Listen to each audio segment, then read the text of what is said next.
45, soon to be 47, President-elect Donald Trump. On sait que Donald Trump a de grands projets pour les célébrations du 250e anniversaire de l'indépendance des États-Unis dans un an.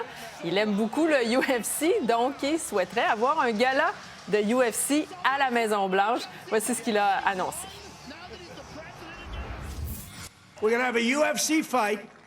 We're going to have a UFC fight. Think of this on the grounds of the White House. We have a lot of land there. We're going to build a little. We're not. Dana's going to do it. Dana's great, one of a kind. We're going to have a UFC fight, championship fight, full fight, like 20, 25,000 people. And we're going to do that as part of 250 also. On va aller voir ce qu'en pense Benoît Beaudoin, qui est descripteur du UFC pour TVA Sport. Bonjour, Benoît. Salut, Audrey, ça va bien? Oui, mais ça va bien. Écoute, je pense qu'en parlant avec des collègues après-midi, on a tous eu la même réaction. Ce serait plutôt inédit, disons, des combats de UFC à la Maison-Blanche? Oui, ce serait assez inédit, effectivement, c'est le mot. Mais quand Donald Trump, il faut lui donner ça. Quand il a une idée en tête, souvent, il se réalise. Et même chose pour le président de l'UFC, Dana White. Les deux sont très, très proches aussi. Voilà. C'est un partenariat qui existe depuis longtemps. Je parierais pas contre ça. Non. Et si ça se fait, pourquoi pas aller couvrir un bel événement UFC à Washington l'année prochaine? Ben oui, Donald Trump, il dit on a la place, il espère pouvoir accueillir 20-25 000 personnes. Qu'est-ce que ça prendrait concrètement pour que ça puisse se faire? Ben, l'UFC, il faut dire que c'est une compagnie événementielle et sont habitués. Là. Je veux dire, on se promène aux quatre coins du monde. On a une équipe qui est habituée à se déplacer, à voyager. Ce sont de grosses infrastructures. C'est sûr qu'on est souvent dans des amphithéâtres, des environnements un peu plus contrôlés. On s'est déjà battu à l'extérieur, notamment en Arabie Saoudite. On a même construit des amphithéâtres là, ou des arénas en quelques jours à peine pour accueillir des événements, pour ensuite tout défaire. Je connais pas trop la Maison-Blanche, le terrain de la Maison-Blanche. On dit qu'il y a assez d'espace. S'il y a assez d'espace, on va trouver un moyen pour le faire. Faut pas oublier, en septembre dernier, on est allé à la Sphère aussi de Las Vegas. Tout le monde disait que ça allait pas fonctionner. Ce nouvel amphithéâtre à la fine pointe de la technologie, ça a donné un spectacle tout simplement incroyable. Si on met les gens de l'UFC, de la production au défi, la plupart du temps, ils les relèvent là, avec brio. Est-ce que tu penses qu'il veut en faire une tradition? Moi, je comparerais ça peut-être à la fête mexicaine, là, le Cinco de Mayo. Ça fait quand même 20 ans là, que c'est la boxe là, qu'on voit, les fans de boxe sont inscrits au calendrier. Est-ce que tu ferais une comparaison par rapport à ça? Est-ce que tu penses qu'on voudrait en faire une tradition?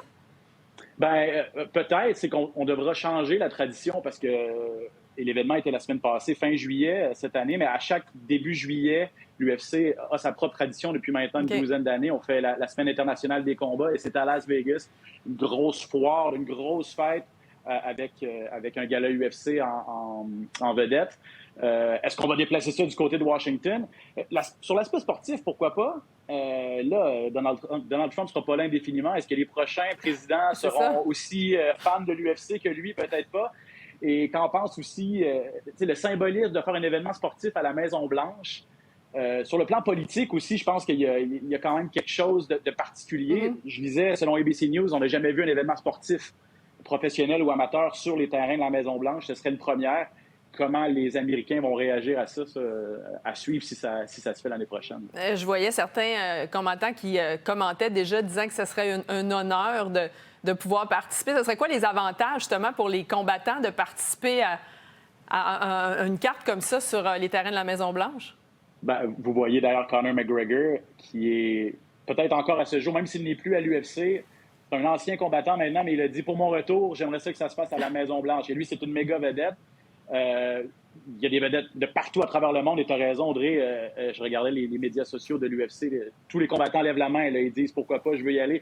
Pour dire que Donald Trump est très proche de l'organisation. Les combattants, à chaque fois qu'il vient dans un amphithéâtre, assister à un événement de l'UFC, tous les combattants après leur victoire ou leur défaite, prennent le temps d'aller lui serrer la main. On est très, très proche, là, le monde de l'UFC et le président Trump. Donc, je pense que pour eux, l'avantage, ce serait encore une fois de se rapprocher un petit peu du pouvoir, entre guillemets. Il faut dire aussi que leur grand patron, Dana White, est un des très bons amis de Donald Trump. Je pense que c'est on lève la main parce que ce serait un événement unique, en fait. Là. Ça serait un peu participer à l'histoire. plus qu'un avantage au niveau de leur carrière. Puis ce serait pour dire, je l'ai fait et j'ai pris part à cet événement historique. Là, bien, probablement que Donald Trump va travailler fort dans les prochaines semaines pour que cet événement-là soit rendu possible. On se reparlera peut-être le 4 juillet 2026 en direct de la Maison-Blanche. Exact. Il reste beaucoup de choses à régler d'ici là, mais pourquoi pas, on va suivre ça avec intérêt. Merci, Benoît. Bonne journée. Bye bye, bonne journée, à bientôt.